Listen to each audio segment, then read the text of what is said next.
Students, आप पढ़ रहे हैं आपका सामाजिक विज्ञान विषय, जिसमें आपका आज का जो चैप्टर रहेगा आपका चैप्टर 5 लोकतंत्र। ये जो है आपका चैप्टर आज का जो हम स्टार्ट करने वाला है न्यू चैप्टर आपका। तो इसमें जो है हम लोकतंत्र के बारे में पढ़ेंगे कि लोकतंत्र होता क्या है, किस किस प्रकार के लोकतंत्र होते हैं। ठीक है, तो सबसे पहला है कि लोकतंत्र का अर्थ क्या है, उसको हम जानेंगे कि लोकतंत्र होता क्या है।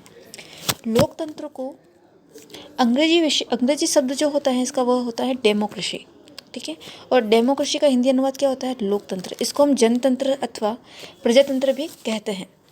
डेमोक्रेसी जो है ग्रीक भाषा के दो शब्द डेमोस और क्रेटिया के संयोग से बना है।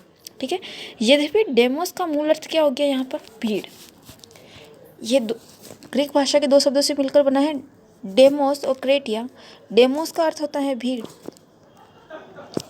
किंतु आधुनिक काल में इसका अर्थ क्या हो गया है? जनता से लिया जाने लगा है। वैसे तो डेमोस का अर्थ जो ये दो शब्दों से मिलकर बना है डेमोस और क्रेटिया, इसमें से डेमोस जो है इसका अर्थ होता है भीड़, लेकिन अभी जो प्रेजेंट टाइम में है इसका अर्थ जो है जनता से लिया जाता है। ठीक है, अगला जो इसका दूसरा जो शब्द है क्रेटिया, क्रेटिया का अर्थ होता है शक्ति।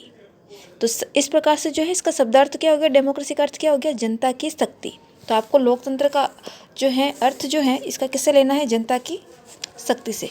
डायरेक्टली आपको क्या याद रखना है? जनता की शक्ति। डेमोक्रेसी का अर्थ क्या होता है? सॉरी, लोकतंत्र का अर्थ से क्या समझना है आपको? जनता की शक्ति से।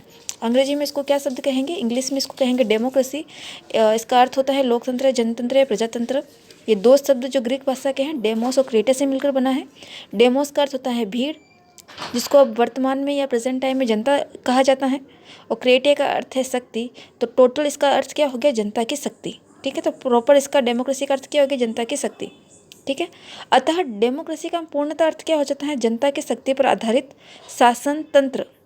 ठीक है, क्योंकि हमारा जो शासन जो चलता है, गवर्नमेंट जो चलती है, डेमोक्रेसी पर तो आधारित है, जनतंत्र पर तो आधारित है, जनता की शक्ति पर ही आधारित है। ठीक है, इसमें जो है इसके अंतर संबंधित अर्थ निहित है। कौन कौन से इसके अंतर्गत अर्थ आते हैं उसको हम पढ़ने जा रहे हैं। पहला है आपका, यह निर्णय लेने की क्या है? विधि है। दूसरा है, यह निर्णय लेने के सिद्धांत का एक समूह है। यह आदर्शात्मक मूल्यों से संबंधित अवधारणा है। यहाँ पर ये आपके 3 पॉइंट जो हैं दे रखे हैं। यह 3 जो है अर्थ को संबोधित कर रहे हैं किससे? जनता की शक्ति पर आधारित शासन तंत्र जो है उस पर आधारित है। आप सभी को पता है जनतंत्र, लोकतंत्र जो है जिस देश में हम रहते हैं, भारत देश में, यहाँ पर लोकतंत्र ही चलता है। आप सबको पता है यहाँ पर वोटिंग चल रही है, वोट दिए जा रहे हैं, वोटिंग प्रणाली हो रही है, सभी जो है जोरों शोरों पर चुनाव प्रणाली जो चल रही है। तो यहाँ पर आप सभी को पता है कि चुनाव के दौरान जो है लोकतंत्र किस प्रकार सभी जो जनता है वह वोट देती है, और वोट के आधार पर ही जो चुनाव में जो व्यक्ति खड़ा होता है वह जीतता है। तो जनता वोट करती है, जनता का महत्व हो रहा है यहाँ पर, जनता की शक्ति ही है। जनता की शक्ति तभी तो जो हम चुन रहे हैं वही व्यक्ति जो है जीतता है। ठीक है, तो इसमें सबसे पहला क्या हो गया? इसमें अर्थ क्या निहित हो गया कि हमारा जो है, हमारा निर्णय इसमें निहित है। हमें तो निर्णय करते हैं कि कौन जीतेगा। तो सबसे पहला क्या हो गया इसमें पॉइंट? निर्णय लेने की विधि हो गई। तो ये इसको निर्णय लेने की विधि कहा गया है। ठीक है, अब निर्णय लेने के सिद्धांतों का भी क्या हो गया? ये समूह हो गया, क्योंकि ये सिद्धांत पर चलता है। ये एक सिद्धांत हो गया है कि हम जो निर्णय लेंगे वही व्यक्ति क्या होगा? जीतेगा, वही व्यक्ति जो है शासन करेगा। तो ये सिद्धांतों का क्या हो गया? एक समूह हो गया। और तीसरा पॉइंट हो जाता है आपका आदर्शात्मक मूल्यों से संबंधित। आदर्शात्मक मूल्य कैसे? क्योंकि इसमें कुछ गलत नहीं है। ये जिस प्रकार की प्रणाली को या जिस प्रकार के सिद्धांतों को अपनाकर हम कार्य कर रहे हैं, जो जनता द्वारा चुनकर एक व्यक्ति जो है, इसमें सारी जो किसमें क्या निहित है? नैतिकता निहित है, एक नैतिक कार्य निहित है।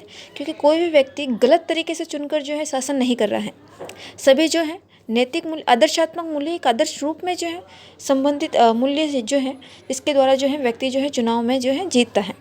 जो जनता द्वारा वोटिंग होती है, वोट से वो निर्णय होता है, उनके द्वारा जो निर्णय लिया जाता है वही व्यक्ति जो है शासन करता है, चुनाव में जीतता है। ठीक है, तो ये हो गया आपके इसके अंतर्गत 3 अर्थ इसके और एक्स्ट्रा दे रखे हैं वो आपको समझने के लिए। आगे देखिए, आधुनिक काल में लोकतंत्र को केवल शासन का एक रूप ही माना जाता है।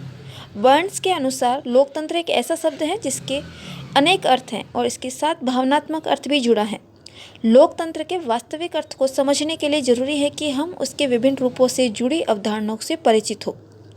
अब यहाँ पर जो है हमने लोकतंत्र के अर्थ को समझ लिया। डेमोक्रेसी होता है, 2 शब्द होते हैं, डेमोक्रेटिया, इसका प्रॉपर जो अर्थ होता है जनता की शक्ति पर आधारित शासन तंत्र, हमने इसके 3 पॉइंट्स भी पढ़ लिए। निर्णय लेने की शक्ति, सिद्धांतों का एक समूह, मूल्य, आदर्श मूल्य से संबंधित अवधारणा। अब इसके आपको 4 जो हैं, 4 इसके विभिन्न रूप बताए गए हैं। क्या बताए गए हैं? 4 विभिन्न रूप किसके? लोकतंत्र के। ठीक है, तो इसमें पहला जो है वह है आपका राजनीतिक लोकतंत्र। ठीक है, अब लोकतंत्र मैंने आपको जो समझाया, वह मैंने लोकतंत्र जो समझाया अभी आपको चुनाव को लेकर, ये राजनीतिक लोकतंत्र में आता है। किसके अंतर्गत आता है? राजनीतिक लोकतंत्र, क्योंकि मैंने आपको जो एग्जाम्पल दिया वो पॉलिटी से रिलेटेड है। ठीक है, तो यह एक लोकतंत्र होता है जो मैंने आपको समझाया, पॉलिटी वाला लोकतंत्र। दूसरा है आपका सामाजिक लोकतंत्र, नेक्स्ट है आपका आर्थिक लोकतंत्र, और चौथा है आपका नैतिक लोकतंत्र। ठीक है, तो लोकतंत्र के जो विभिन्न रूप हैं उसको 4 विभिन्न भागों में जो है डिवाइड कर रखा है, राजनीतिक, सामाजिक, आर्थिक और नैतिक।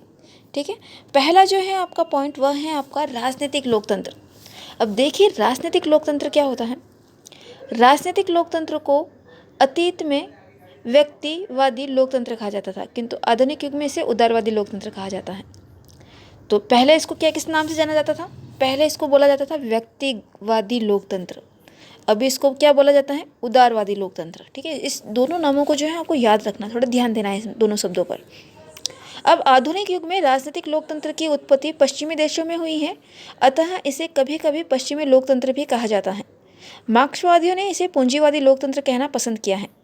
उदारवादी विचारकों ने समस्त राजनीतिक लोकतंत्र को 2 रूपों में उल्लेख किया है। किस प्रकार से जो है, क्योंकि हम पढ़ रहे हैं, वैसे तो ये सारी जो भी पॉलिटी वाली जो चीज़ें आती हैं भारत में, इसकी उत्पत्ति नहीं हुई है। ये सारे जो है कहीं ना कहीं जो है देशों से कहीं ना कहीं वहाँ की प्रणालियों को यहाँ पर लाकर उनको इकट्ठा कर यहाँ की प्रणाली जो है विकसित हुई है। पॉलिटी वाली जो राजनीतिक, जो भी हमारा पॉलिटिक्स में हम जो भी पढ़ते हैं, वैसे ये पॉलिटिक्स वाला ही पार्ट है आपका, जो हम लोकतंत्र पढ़ रहे हैं ये पॉलिटिक्स वाला पार्ट है आपका। अभी तक जो हम पढ़ रहे थे, जो भी आपके पिछले चैप्टर जो भी रहे वह हिस्ट्री वाला पार्ट था। हिस्ट्री वाला पार्ट आपका ख़त्म हो चुका है, ये वो सारा जो है कंप्लीट हो चुका है हिस्ट्री वाला पार्ट। अभी यहाँ से जो लोकतंत्र हम शुरू कर रहे हैं ये आपका पॉलिटी वाला पार्ट है। तो आपको थोड़ा पॉलिटी के पॉइंट ऑफ व्यू से सारे जो चैप्टर हैं उसको सोच के उस तरीके से, उस पॉइंट ऑफ व्यू से समझना है। तो ये लोकतंत्र जो है ये पॉलिटी का बेस क्लियर हो रहा है आपका पहले। ठीक है, तो पॉलिटी को पढ़ने जा रहे हैं। तो जो हम पॉलिटी पढ़ने जा रहे हैं, तो अब यहाँ पर जो है आपको ये कहा गया है कि इसको पश्चिमी लोकतंत्र भी कहा जाता है। क्यों? क्योंकि ये हमारे यहाँ से नहीं उत्पत्ति हुई है, ये उत्पत्ति जो है पश्चिमी देशों से हुई है। पश्चिमी देश की, जैसे कि जो इंग्लैंड है, यूरोपीय देश है, जो अमेरिकन देश है, ये सारे पश्चिमी देश हैं। ठीक है, तो यहाँ से जो है इनकी उत्पत्ति मानी जाती है। ठीक है, तो ये हमारे भारत की या हमारे देश की यह उत्पत्ति नहीं है। तो इसी कारण से जो है इसको पश्चिमी लोकतंत्र भी कहा जाता है। कुछ मार्क्सवादियों ने तो इसको क्या बोला है? पूंजीवादी। मार्क्सवादियों को आप अंडरलाइन करेंगे। मार्क्सवादियों ने इसे क्या बोला है? पूंजीवादी लोकतंत्र। क्या बोला है मार्क्सवादियों ने इसे? पूंजीवादी लोकतंत्र। ठीक है, अब देखिए इसमें उदारवादी विचारकों ने समस्त राजनीतिक लोकतंत्र को 2 रूप में उल्लेख किया है। कि क्या क्या है ये 2 रूप? राज्य के एक प्रकार के रूप में लोकतंत्र और शासन के एक प्रकार के रूप में लोकतंत्र। ठीक है, तो इसको 2 रूप हो गए इसके, राज्य का एक प्रकार के रूप में लोकतंत्र होगा और एक शासन के एक प्रकार के रूप में लोकतंत्र होगा। अब देखिए राज्य के एक प्रकार के रूप में लोकतंत्र का अर्थ क्या होता है? देखिए लोकतांत्रिक राज्य से है, इसका अर्थ क्या होता है? लोकतांत्रिक राज्य से। इसके अनुसार प्रभुसत्ता का निवास जनता में होता है और इसलिए जनता को सरकार के निर्माण, उसके नियंत्रण, उसके पदच्युत करने की पूर्ण व अंतिम शक्ति भी प्राप्त होती है। यहाँ पर ये पूर्ण शक्ति किसके पास में होगी? जनता के पास में। हम पढ़ रहे हैं राज्य के एक प्रकार के रूप में लोकतंत्र होता है, तो ये राज्य के एक प्रकार के रूप में लोकतंत्र होता क्या है? इसमें क्या होता है? सारी शक्ति किस में निहित है? जनता में। जनता में किस प्रकार से निहित है? जनता ही सरकार का निर्माण करेगी, उसका नियंत्रण भी जनता करेगी। अगर हमें उस व्यक्ति को उस पद से हटाना होता है तो भी वह निर्णय जो है जनता करेगी और उसकी अंतिम शक्ति भी किस में निहित होगी? जनता में। तो यह होता है राज्य के एक प्रकार के रूप में लोकतंत्र।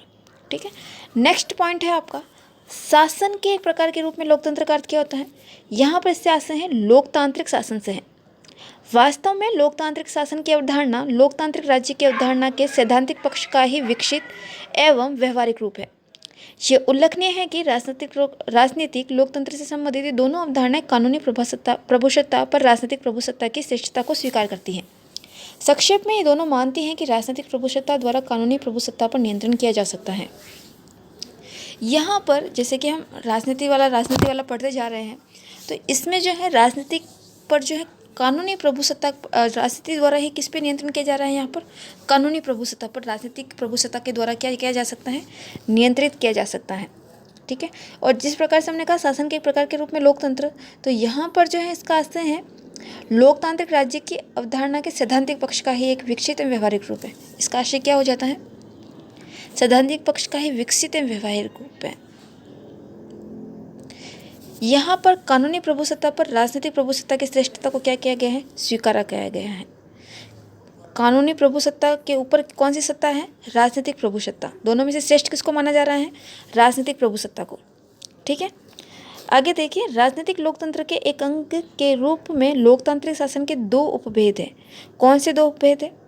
प्रत्यक्ष अथवा शुद्ध लोकतंत्र या अप्रत्यक्ष अथवा प्रतिनिधि लोकतंत्र।